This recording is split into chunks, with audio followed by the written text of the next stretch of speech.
Good morning BSc BEd first year, good morning BSc third year medical and non medical students. आज हम topic को lecture number 5 start करने जा रहे हैं और आगे कंटिन्यू करते हैं टाइप्स ऑफ कंसंट्रेशन को, जो आपका मोस्ट इंपॉर्टेंट टॉपिक है, जहाँ से एक क्वेश्चन पक्का कंफर्म बनना ही बनना है या 2 क्वेश्चन बनने ही बनने हैं आपके। तो हमारा टॉपिक चल रहा था नॉर्मेलिटी, नॉर्मलता के बारे में बात कर रहे थे। हमने नॉर्मलता के बारे में क्या बोला था, कमेंट सेक्शन में लिख कर बताओ। व्हाट इज नॉर्मेलिटी, नॉर्मलता क्या होती है बच्चों? कमेंट सेक्शन में लिख कर के बताओ कि नॉर्मेलिटी क्या होती है। सारे बच्चे आ जाओ फटाफट, अवेयर कर दो बच्चों को कि सभी बच्चे क्लास लगाएं और ये क्लास हमेशा आपकी सेव रहेगी, उसको बार बार देखते रहें ताकि आपके लेक्चर, आपका कॉन्सेप्ट बिल्डअप होता रहो। कम से कम आप 3 यूनिट्स तो कंप्लीट करेंगे ही करेंगे ईमानदारी से, जिससे आपके मार्क्स अच्छे बन सके बच्चों। एक बात और बता दूं आपको, इतनी देर आप कमेंट सेक्शन में नॉर्मेलिटी की डेफिनेशन लिखते रहें। बच्चों एक बात और बता दूं, हो सकता है कि आपके थर्ड ईयर के बेस पे आपको सेकंड ईयर के मार्क्स दिए जाएं, मार्किंग आपकी थर्ड ईयर के बेस पे की जाए, कुछ पता नहीं है। तो बच्चों आप साथ साथ कंटिन्यू करते रहें। बिल्कुल शाबाश। नॉर्मेलिटी का मतलब क्या होता है, नॉर्मलता का मतलब क्या होता है? Number of gram equivalent, number of gram equivalent पर लीटर वॉल्यूम ऑफ सॉल्यूशन, है ना। ग्राम तुल्यांकों की संख्या विलियन के पर लीटर, यानी प्रति लीटर विलियन में ग्राम तुल्यांकों की संख्या नॉर्मलता कहते हैं। अगर आप ग्राम तुल्यांक नहीं बोलना चाहते तो आप तुल्यांक भी बोल सकते हो। आप ग्राम इक्विवेलेंट नहीं बोलना चाहते तो उसको आप इक्विवेलेंट भी बोल सकते हो, बात एक ही है ना। इसका फॉर्मूला क्या था बच्चों? इसका फॉर्मूला था normality is equal to N is equal to number of equivalent of solute, solute के equivalents upon volume of solution in litre, है ना। ग्राम तुल्यांकों की संख्या, विलय के तुल्यांकों की संख्या बटा में क्या आएगा, विलियन का आयतन लीटर में। इसको डिफाइन करें, N is equal to equivalent upon volume of solution in litre, है ना। अब इक्विवेलेंट हम कैसे निकालें सर? तुल्यांक कैसे निकालें? तुल्यांक का मतलब क्या होता है? इक्विवेलेंट कैसे निकालने? इक्विवेलेंट निकालने का फॉर्मूला ये था कि मास ऑफ सोल्यूट यानी वेट ऑफ सोल्यूट, विलय का भार upon equivalent mass of solute, यानी विलय का भार बटा में उसका तुल्यांकी भार। सर तुल्यांकी भार कैसे निकालें? ये मैंने बताया था निकालना। इक्विवेलेंट मास निकालने का फॉर्मूला कैसे निकालें, ये हम करते हैं। यहाँ पे मैंने इक्विवेलेंट, इस फॉर्मूले को मैंने यहाँ पुटअप कर दिया और ये वाला फॉर्मूला आ गया था। चलते हैं बच्चों आगे। अब सर इक्विवेलेंट मास कैसे निकालें? इक्विवेलेंट मास निकालने का एक ही तरीका है, इक्विवेलेंट मास निकालने का ये तरीका है, equivalent mass is equal to तुल्यांकी भार बराबर मॉलिक्यूलर वेट एम नॉट, यानी आणविक भार, अपॉन में एन फैक्टर। अगर आप मॉलिक्यूलर वेट को एन फैक्टर से डिवाइड कर देंगे तो आपका इक्विवेलेंट मास आ जाएगा।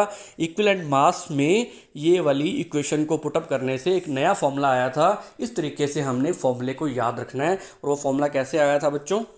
ये रहा आपकी स्क्रीन पे, है ना। तो इस फॉर्मूले को यहाँ मैं अगर पुटअप करूँ तो क्या फॉर्मूला आएगा? फाइनली ये वाला फॉर्मूला आ जाएगा। इस फॉर्मूले को आप नोट कर लो। Normality is equal to N is equal to weight of solute into N factor और अपॉन में molecular weight into volume of solution in litre. ठीक है, volume of solution in litre. नॉर्मलता बराबर W का मतलब क्या है? विलय का भार इंटू एन कारक बटा में अनुभार, विलय का अनुभार इंटू में विलियन का आयतन लीटर में। ये फाइनली हमारा नॉर्मेलिटी कैलकुलेट करने का एक फॉर्मूला आया था। इसको आप बॉक्स में बंद कर लो, इसको आप याद कर लो। चलते हैं बच्चों आगे। बात आती है कि एन फैक्टर कैसे निकालें। ये हमने निकालना सीखा था कि एन फैक्टर के हम एन फैक्टर कैसे कैलकुलेट करें, how to calculate N factor.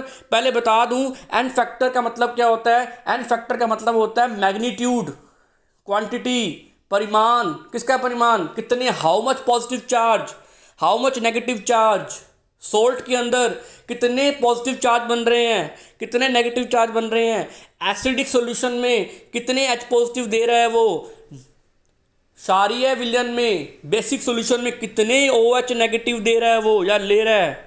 कितने OH नेगेटिव का लेन देन हो रहा है, कितने H पॉजिटिव का इन एसिडिक सोल्यूशन वो रिमूव कर रहा है, कितने H positive, how much quantity of H positive. हमने वो क्वांटिटी काउंट करनी है, हमने वो मैग्नीट्यूड काउंट करना है ना, हमने वो परिमाण देखना है कि 3 H पॉजिटिव रिमूव कर रहा है सर, 4 H पॉजिटिव बना रहा है, क्या कर रहा है वो। एक्वस सॉल्यूशन के अंदर जब डिसॉल्व करते हैं इसको, हाइड्रोजन क्लोराइड को जब हम डिसॉल्व करते हैं इन एक्वस सॉल्यूशन, तो ये एक तो देता है H पॉजिटिव और एक क्या देता है, Cl नेगेटिव, है ना।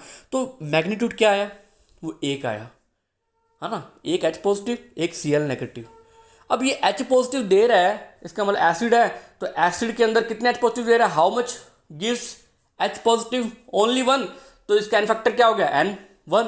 तो जब हम इसकी HCl की नॉर्मेलिटी निकालेंगे तो वहाँ पर एन फैक्टर को पुटअप कर देंगे, वहाँ पर एन फैक्टर का मान हम रख देंगे। इस तरीके से हमने काम किया था। अगर हम बात करें बेसिक सॉल्यूशन की, तो बेसिक सॉल्यूशन में हम क्या देखेंगे, ये बात कर रहे हैं एसिडिक सॉल्यूशन की। एसिडिक सॉल्यूशन का सेकंड एग्जांपल हमने किया था H2SO4। H2SO4 कितने H पॉजिटिव आयंस देता है, कितने, 2, तो एन फैक्टर क्या हुआ, 2, बस सिंपल सी बात है। इसमें बात करें तो कितने H पॉजिटिव दे रहा है ये, 1, तो एन फैक्टर क्या आया, 1, है ना, एसिटिक एसिड की बात कर रहे हैं। अगर हम बात करें सोडियम हाइड्रोक्साइड की, जो कि एक बेसिक है, बेस का मतलब होता है जो OH आयन को रिमूव करते हैं, OH नेगेटिव आयन को, तो ये कितने OH नेगेटिव आयन दे रहा है बच्चों, 1 दे रहा है, तो इसका एन फैक्टर क्या होगा, 1 होगा। इस तरीके से हमने एन फैक्टर निकालना सीखा था बच्चों। अब बात कर रहे हैं सॉल्ट के बारे में, बात कर रहे हैं लवण के बारे में। अब लवण में आपने देखना है कि वो कितने तो पॉजिटिव दे रहा है और कितने नेगेटिव आयंस रिमूव कर रहा है। हमने सिर्फ एक ही देखना है, हाउ मच पॉजिटिव और कितने नेगेटिव, सिर्फ एक देखनी है हमने, उसका मैग्नीट्यूड देखना है, कितने, 4 पॉजिटिव दे रहा है तो अंडरस्टूड 4 तो वो नेगेटिव देगा, लेकिन एक पकड़ लो, चाहे तो आप नेगेटिव देख लो चाहे पॉजिटिव देख लो, एक को देखना है हमने बस, है ना। तो मैंने क्या किया, Na2CO3 को, सोडियम कार्बोनेट को जैसे ही मैंने डिसॉल्व किया तो ये क्या देता है, Na पॉजिटिव आयन देता है, कितने देता है, Na पॉजिटिव +1 वाले ये आयन देता है, कितने देता है, 2 देता है। तो इस पर टोटल चार्ज कितना आया बच्चों, टोटल चार्ज कितना आया, 2 इंटू +1, यानी टोटल चार्ज आ गया = 2 पॉजिटिव। तो मैग्नीट्यूड क्या आया, 2 आ गया, तो एन फैक्टर क्या होगा, 2 होगा। इस तरीके से हमने कैलकुलेट करना है बच्चों, इस तरीके से हमने इसको एन फैक्टर को निकालना है। बात करें NaCl की, तो NaCl का बताओ बच्चों कमेंट सेक्शन में कि सोडियम क्लोराइड का एन फैक्टर क्या होगा, कमेंट सेक्शन में लिख करके बताओ बच्चों, सोडियम क्लोराइड का एन फैक्टर क्या होगा, what is an factor of sodium chloride, फटाफट कमेंट सेक्शन में लिख के बताओ, बिल्कुल इजी वे, बिल्कुल बताओ बच्चों, जल्दी फटाफट, शाबाश। बच्चे कह रहे हैं कि सर इसका एन फैक्टर 1 होगा, कैसे होगा, हमें पता है कि एन जो है वो Na पॉजिटिव 1 में कन्वर्ट हो रहा है और -1 में कन्वर्ट हो रहा है, हमें एक को पकड़ना है। तो इसमें कितने टोटल चार्ज पॉजिटिव हैं, how much total positive charge, कितने पॉजिटिव चार्ज हैं सर, 1 है, कितने नेगेटिव चार्ज हैं, 1 है सर, तो 1 ही हमें देखना है, हमें प्लस माइनस से कोई मतलब नहीं है, हमें क्वांटिटी देखनी है कि कितने पॉजिटिव चार्ज है कितने नेगेटिव है, दोनों में से एक को पकड़ लो, उसका आंसर आ गया, एन फैक्टर आ गया। बच्चों मैंने सारे एन फैक्टर निकालने आपको सिखा दिए हैं, हमने एसिडिक भी कर लिया, हमने बेसिक भी कर लिया, हमने सॉल्ट भी कर लिया।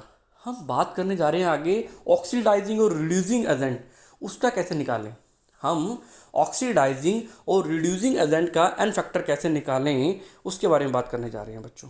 उससे पहले एक और आपको होमवर्क देता हूँ, अभी के अभी इसको सॉल्व करके दो बच्चों, कि Al2SO4 की थ्राइस एल्यूमिनियम सल्फेट का एन फैक्टर क्या होगा बच्चों, कैलकुलेट करके बताओ।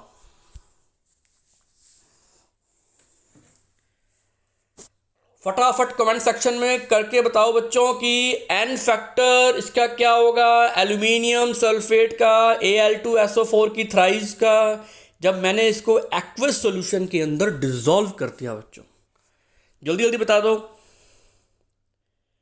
हम कैलकुलेट करते हैं इसका। सबसे पहले आपने क्या करना है, कैलकुलेट द टोटल नंबर, पहले तो इसको आपने डिसॉल्व करना है एक्वा सॉल्यूशन के अंदर, डिसॉल्व कर दिया तो 2 तो हमें पता है कि Al+3 बनेंगे और 3 क्या बनेंगे, सल्फेट के आयन बनेंगे।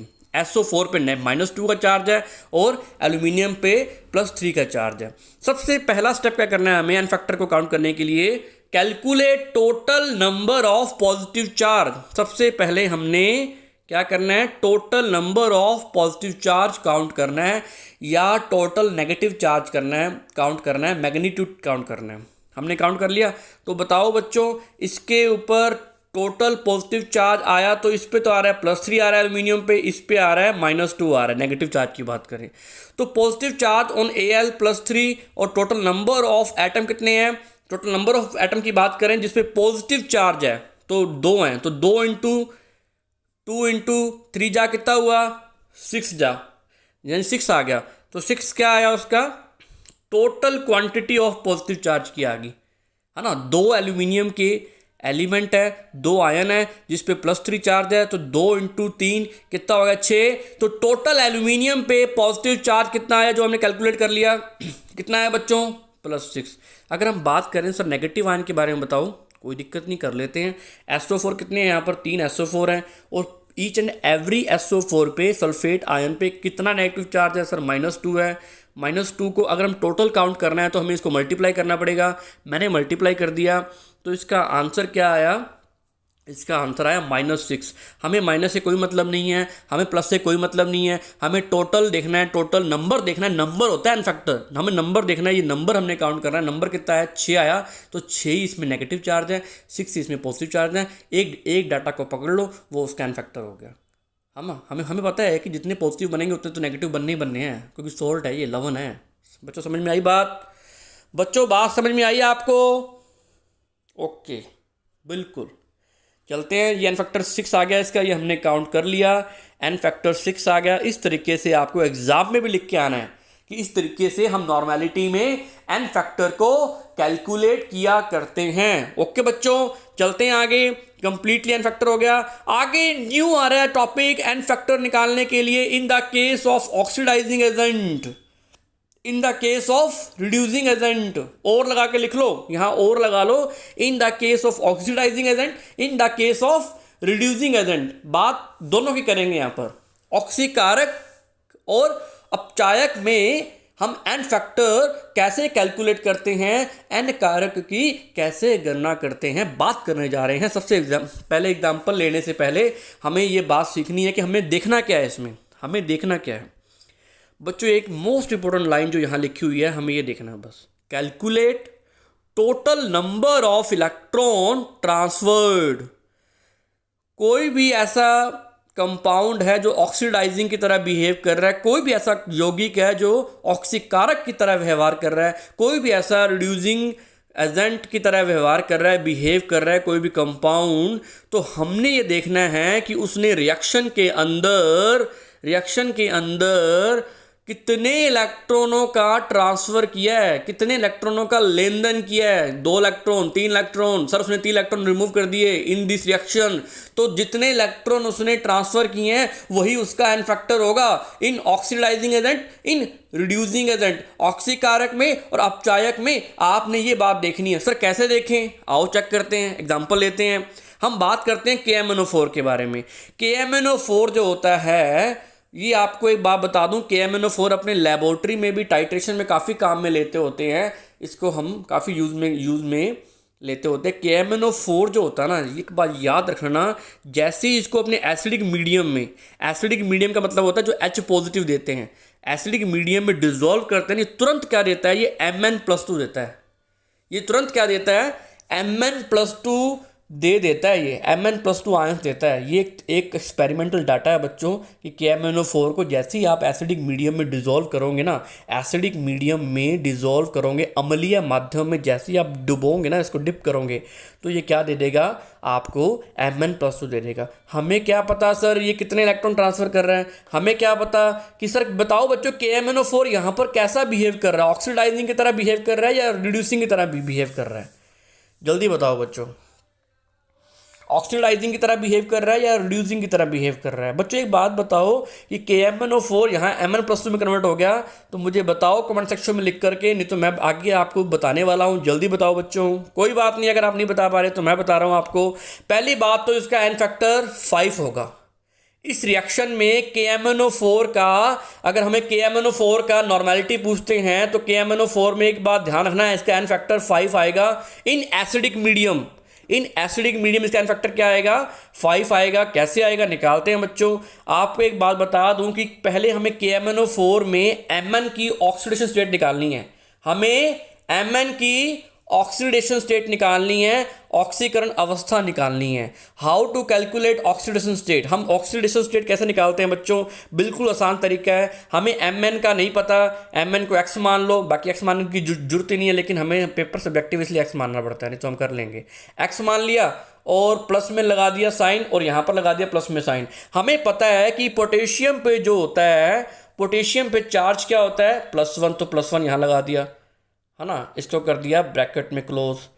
और हमें पता है कि ऑक्सीजन पे चार्ज क्या होता है? -2 का, -2 को कर दिया ब्रैकेट में बंद। जो टोटल -2 होता है एक ऑक्सीजन पे, तो कितने 4 हैं? तो 4 ऑक्सीजन है, तो 4 × 2 जा कितना हो गया, है ना, 4 × 2 जा कितना हुआ?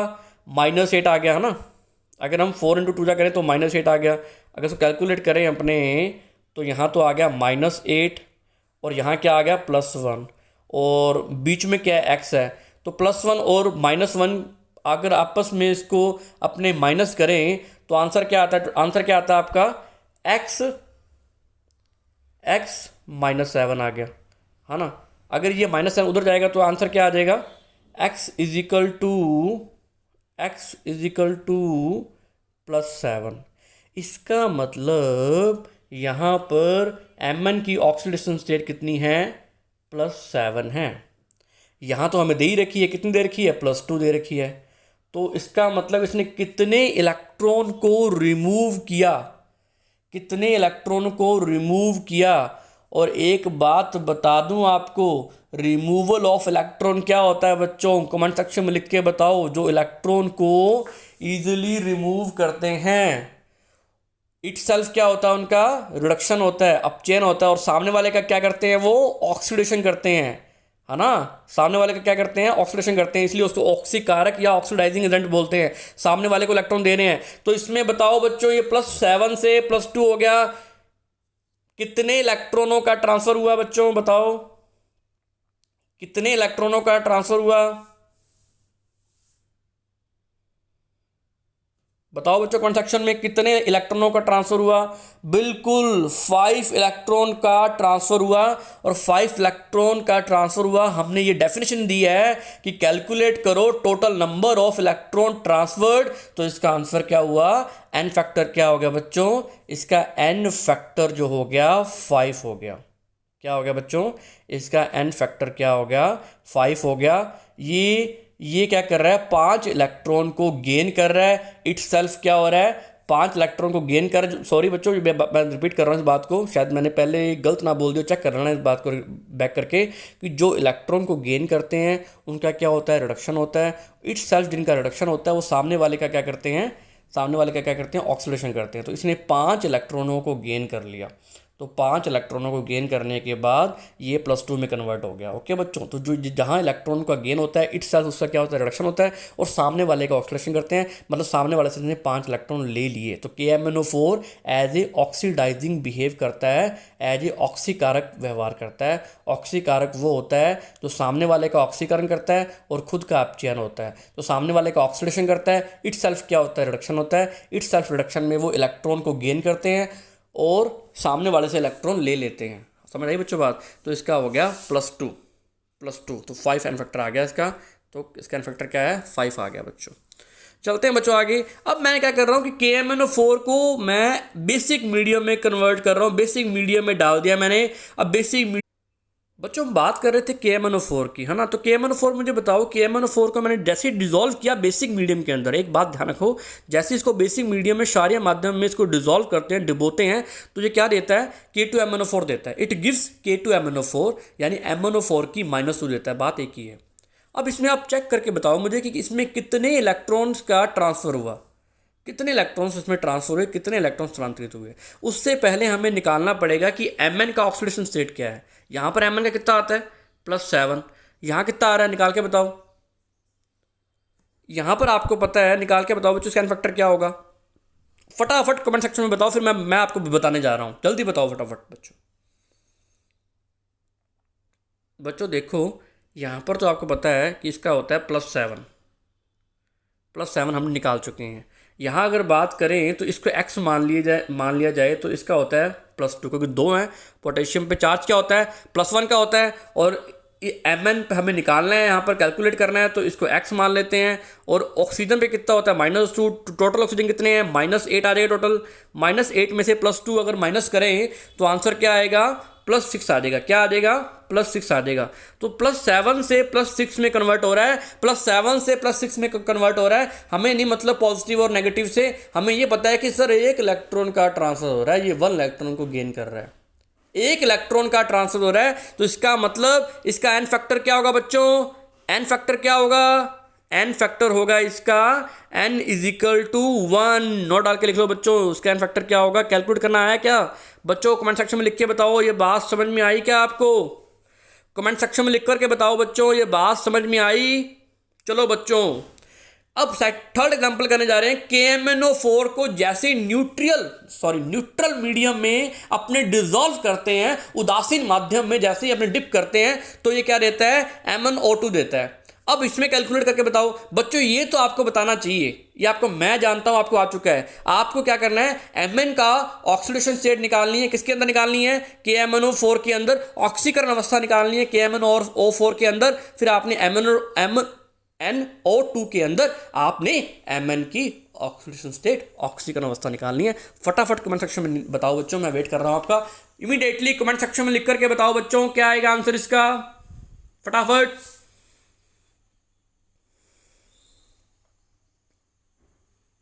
बिल्कुल, शाबाश, बच्चे निकाल पा रहे हैं। मैं इसका बताता हूं इसका आंसर क्या आएगा। हमें ये बात पता है कि यहां पर Mn का +7 होता है, ऑक्सीकरण अंक जो होता है, ऑक्सीडेशन स्टेट जो होती है वह Mn की +7 होती है। और यहां पर क्या आएगी, निकाल लो बच्चों, कोई बड़ा कोई खेल नहीं है। x मान लिया Mn को, ऑक्सीजन पे कितना होता है, -2। सर ऑक्सीजन है कितने, 2, तो 2 × -2 कितना होता है, तो कितना आया, टोटल कितना आ गया, माइनस प्लस माइनस माइनस कितना आया, -4 आ गया। x is equal to -4, x -4, तो x इज इक्वल टू क्या आ गया, x इज इक्वल टू आ जाएगा 4। तो +7 से 4 में कन्वर्ट हो रहा है, +7 से 4 में कन्वर्ट हो रहा है। तो कितने इलेक्ट्रॉनों का ट्रांसफर हुआ बच्चों, जल्दी बताओ फटाफट, कितने इलेक्ट्रॉनों का ट्रांसफर हुआ, 3 इलेक्ट्रॉन का। तो एन फैक्टर क्या होगा, 3। एन फैक्टर क्या होगा बच्चों, 3। मुझे बताओ कमेंट सेक्शन में, ये तुम्हें निकालना आ रहा है क्या बच्चों, एन फैक्टर तुम्हें निकालना आ गया। एन फैक्टर बहुत इंपॉर्टेंट टॉपिक है। विदाउट एन फैक्टर आप किसी भी सॉल्यूशन की नॉर्मेलिटी नहीं निकाल सकते जब तक आपको एन फैक्टर निकालना नहीं आता।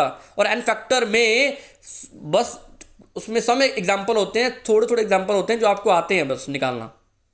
चलो बच्चों चलते हैं आगे। आपको मैं एक न्यूमेरिकल करवाने जा रहा हूँ बच्चों, मुझे ही आप आंसर देना। उससे पहले मैं आपसे एक चीज़ और पूछने जा रहा हूँ कि मुझे बताओ, calculate the equivalent mass in neutral medium.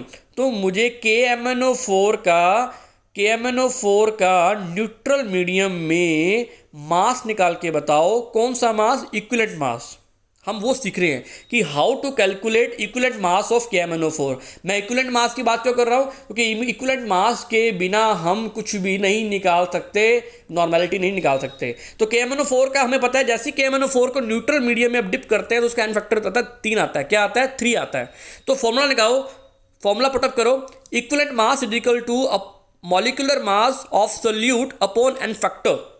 तुल्यांकी भार बराबर आणविक भार विलय का आणविक भार बटा में n कारक। अगर हम बात करें तो विलय का आणविक भार कितना है बच्चों, कैलकुलेट करो। KMnO4 का वो होता है 158 में से n फैक्टर को डिवाइड कर देंगे तो आंसर आ जाएगा 52.66। ये क्या है, इसका equivalent mass of solute of KMnO4 in neutral medium. समझ आइए बच्चों बात, ये क्या है बच्चों, equivalent mass of solute KMnO4 in neutral medium. ये तुल्यांकी भार है किसका, KMnO4 का उदासीन माध्यम में। बच्चों बात समझ में आ रही है, चलते हैं आगे। अब हम निकालते हैं KMnO4 का equivalent mass in basic medium. तो निकाल के देख लो बच्चों, ऐसे आएगा। Molecular mass upon N factor, molecular mass में पता है 158 होता है। KMnO4 का बेसिक सॉल्यूशन में एन फैक्टर कितना होता है, एक होता है नंबर, तो इसको 1 से डिवाइड कर दिया 158 आ गया। इस तरीके से हम निकालते होते हैं, है ना। अब हम बात करें एसिडिक मीडियम में, एसिडिक मीडियम में कितना आता है बच्चों, आपको पता है जब KMnO4 को एसिडिक मीडियम में डिप करते हैं तो उसका इक्विवेलेंट मास निकालो। इक्विवेलेंट मास निकालने का फॉर्मूला है molecular weight upon N factor. Molecular weight हमें पता है 158 होता है, एन फैक्टर इसका 5 आता है, तो इसका जो इक्विवेलेंट मास आ गया तो लैंकी बाहर जो आया वो 31.6 आ गया। बच्चों बच्चों बात समझ में आ रही है, इस तरीके से हमें काम करना है, इस तरीके से हमें निकालना है। बच्चों अब नॉर्मेलिटी का फॉर्मूला हमने ये किया था।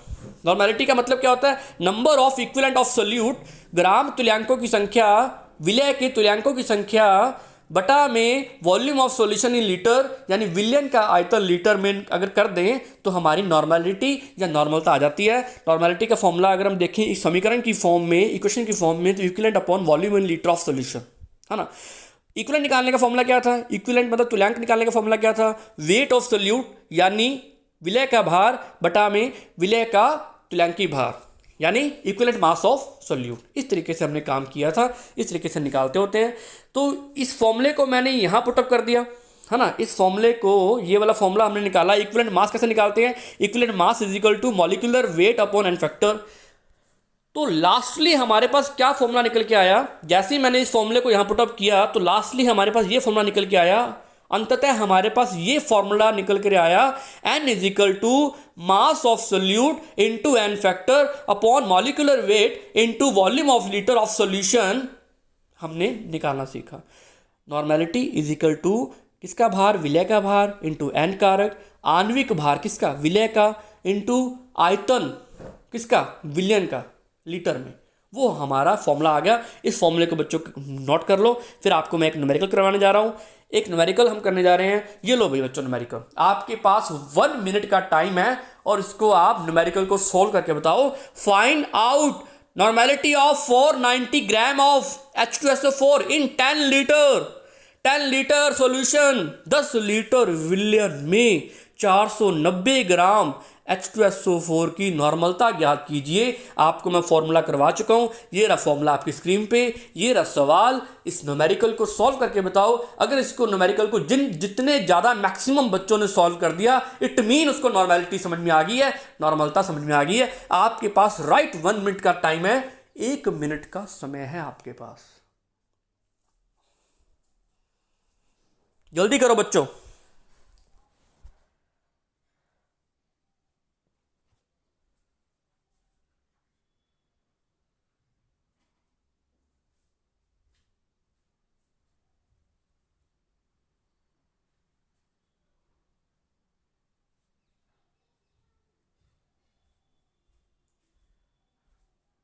फटाफट कमेंट सेक्शन में आंसर करते जाओ बच्चों, फटाफट कमेंट सेक्शन में लिखते जाओ इसका आंसर, जल्दी फटाफट, इमीडिएटली।